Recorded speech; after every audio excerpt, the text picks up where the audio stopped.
¿Es el carácter de Max Verstappen de tal palo tal astilla al de su padre? Prepárate para vivir unas declaraciones sin precedentes mientras descubrimos la tortuosa historia del padre de Mad Max y cómo muchas promesas incumplidas de su carrera explican todo lo bueno y lo malo que ha heredado su hijo. Sin más dilación, comencemos. Yo lo crié y sí, fui muy duro con él, pero ese era mi plan. Muchas personas no son capaces de imaginar las enormes dificultades que supone triunfar en la Fórmula 1. Así explica Jos Verstappen hace unos años cómo era su relación padre-hijo con Max, hasta haber logrado el objetivo de ser campeón de paja. En esa admisión de tener un plan trazado se percibe ese deseo de tantos padres de lograr a través de sus hijos todo lo que ellos soñaron pero que no pudieron conseguir. De hecho, esto es algo que se ve una y mil veces en cualquier competición infantil o juvenil, pero lo de Jos con su hijo Max es un escalón superior. Es indudable que, sin la formación de sargento de hierro que Jos le dio a su hijo, Super Max no hubiera llegado a donde ha llegado. El propio Max ha reconocido que, aunque quizá él no educaría así a su hijo, es muy consciente de que todo lo que es como piloto se lo debe a su padre. Así pues, es evidente que la máquina perfecta de pilotar tiene mucho que ver con el empeño del padre, pero también su difícil carácter, salpicado a menudo por una pésima educación.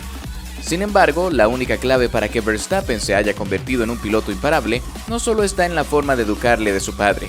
Jos creó un monstruo, es cierto, pero ninguno de esos métodos hubiera funcionado si Max no hubiera nacido con un don divino para pilotar y un ego como la copa de un pino. Y el que lo dude, que pregunte a Matías Lauda, Freddie Hulme, Nicholas Prost, Leo Mansell o Joshua Hill, entre muchos otros.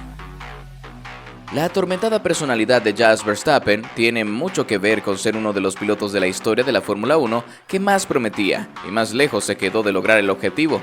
Que nadie dude que el padre del actual campeón del mundo atesoraba un enorme talento, pero el neerlandés aprendió de la forma más dura posible que el talento es simplemente una parte más de la ecuación.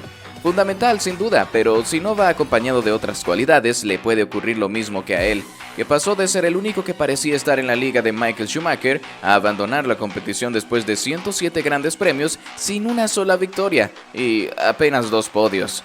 Retrocedamos al otoño del año de 1993, a un test en el circuito de Estoril. Allí, el equipo Arrows iba a evaluar a 2 jóvenes talentos.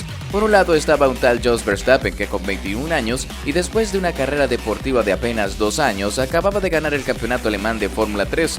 Por el otro estaba Gil de Ferran, al que Alpado consideraba la nueva joya brasileña después de Ayrton Senna. Por hacer la historia corta, Jos aniquiló en aquel test a de Ferran, que tenía mucha más experiencia y palmarés que el neerlandés. Es cierto que el clima y problemas fortuitos afectaron al brasileño, pero también es verdad que el padre de Max, sin experiencia, batió en apenas 3 tandas los registros del piloto titular del equipo de Derek Warwick. La noticia corrió como la pólvora, y a la mañana siguiente todos los equipos excepto McLaren y Ferrari habían ofrecido un contrato al nuevo prodigio de los Países Bajos. Flavio Briatore se adelantó a todos y le fichó como piloto de pruebas, pero después de la lesión del finlandés J.J. Lehto, lo ascendió a piloto titular. Sin embargo, lo que parecía la oportunidad de su vida para dispararse al estrellato se tornó en una pesadilla. Tanto que, a consecuencia del golpe en su moral, quizá nunca volvió a ser el mismo. En aquel Benetton sospechoso de muchas trampas, Michael Schumacher brillaba de tal manera que logró el campeonato del mundo, mientras que Jos parecía una absoluta mediocridad de piloto. Tan decepcionante fue su rendimiento que fue despedido del equipo sin miramientos. En una entrevista concedida en 2012, Jos Verstappen dio su versión de aquel fiasco. Michael Schumacher tenía ayudas electrónicas a la conducción de su coche. Nunca se ha reconocido, pero estoy convencido de ello. Y cuando más tarde le pregunté a Flavio Briatore, él me respondió: no vamos a hablar de ello, así que ya sé lo que tenía que saber. Había algo que me decía que era imposible, frenaba en el límite y atacaba las curvas tan duro como era posible. Así que, ¿cómo podía sacarme tanto Schumacher? Cualquier piloto depende de su coche y la mayoría de la gente pensaba que era un dios, pero no es Superman. En el karting nunca me superó. Nunca se sabrá cuánto hay de verdad en las acusaciones de Verstappen, pero sí es cierto que la diferencia era excesiva. Una cosa son las fastidiosas 3 décimas que en un superclase como Schumacher podía endosar en Ferrari a grandes pilotos como Eddie Irvine o Rubens Barrichello, y otras diferencias estratosféricas entre el primer y segundo piloto de aquel equipo Benetton de los títulos mundiales de 1994 y 1995. ¿Entienden de dónde viene la obsesión actual de Jos Verstappen para que Red Bull gire absolutamente alrededor de su hijo, tanto técnica como estratégicamente?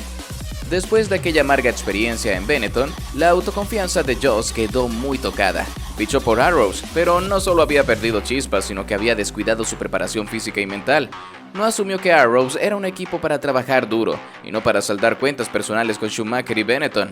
Su gran oportunidad para reconstruir su carrera fue con el prometedor equipo Honda, con el que batieron todos los récords de la pretemporada 1997, pero la muerte prematura del líder técnico del proyecto, Harvey Postlewhite, provocó el cierre de la operación y de nuevo dejaba a Joss compuesto y sin volante. No se sabe cuánto influyó su fracaso deportivo en los muchos problemas personales que desde entonces tuvo Joss. Recordemos que, mientras construía la carrera de piloto de su hijo, Joss tuvo 3 divorcios y denuncias de malos tratos con sus exmujeres, incluyendo a Sophie Campen, la madre de Max. Incluso con su padre, Franz, el abuelo de Max, hay también condenas por agresión al progenitor de otro piloto en una competición y reiteradas muestras de carácter violento. Lo que sí parece claro es que sus frustraciones provocaron una especie de juramento para asegurarse de que su hijo no transitara por los mismos calvarios que él tuvo que recorrer. Es fácil de entender la insolencia y las continuas faltas de respeto de Max Verstappen a su equipo si, de niño, has vivido una infancia tan complicada. Incluso Joss le llegó a bajar del coche y dejarle en una gasolinera después de una discusión. Una forma fuera de lugar para enseñar a un niño que, en la Fórmula 1, no van a dudar en bajarte de un coche por mucho vínculo que tengas con el propietario. Sin duda, amigos, Max es el mejor ejemplo del hijo que respira por las heridas de un padre. En la actualidad no caben dudas de que el coche de Max se encuentra en un nivel superlativo, donde todo parece indicar que no tiene rival en la pista y que se encamina rumbo a su tercer mundial de paja consecutivo. Sin importar la posición en la que arranque cada gran premio, el ganador siempre es el mismo. El egocéntrico de Red Bull es el amo y el dueño de la Fórmula 1, lo que provoca que otros pilotos estén disconformes con su hegemonía. En este sentido, George Russell le realizó un curioso petitorio a las autoridades de la máxima categoría del automovilismo mundial para que la competición fuese mucho más entretenida y dejen de contar con el dominio del piloto neerlandés. Según el británico, la solución para atraer a los aficionados sería la expulsión de Max Verstappen de la Fórmula 1 para poder aumentar el nivel y al público que quiere adentrarse en el deporte. Tras el Gran Premio de Bélgica, el piloto de Mercedes entregó una conferencia junto a su compañero Lewis Hamilton, en la que se reunió con todos los fanáticos de la escudería, donde entiende que el campeonato está prácticamente definido a favor de Mad Max, quien compite a otro nivel. La Fórmula 1 sería más emocionante si Max y Red Bull no estuvieran aquí en este momento, comentó el británico, provocando que todo el público presente estallara de emoción por el comentario. No obstante, como si ello fuera poco, George Russell tiene claro que Max Verstappen se encuentra un escalón por encima del resto, y lo más atractivo del campeonato está en la lucha por el segundo lugar, donde Checo Pérez es el actual dueño, y en el Mundial de Constructores está mucho más apretado. Respetamos mucho todo lo que hacen y si haces un gran trabajo te mereces la victoria. La lucha por el segundo mejor equipo es lo más emocionante en este momento. Mercedes, McLaren, Ferrari y Aston estamos muy parejos, sentenció con rotundidad. Así como la diferencia de Red Bull con el resto de las escuderías impresiona a todo el mundo, la distancia entre Max Verstappen y su compañero de equipo Checo Pérez, ambos con distintos RB19, también se lleva todas las miradas, ya que el mexicano no es capaz de mantener el mismo ritmo de carrera. Ante esta situación, Lewis Hamilton se metió en la polémica al exponer al segundo piloto de la escudería austriaca para desafiar al neerlandés.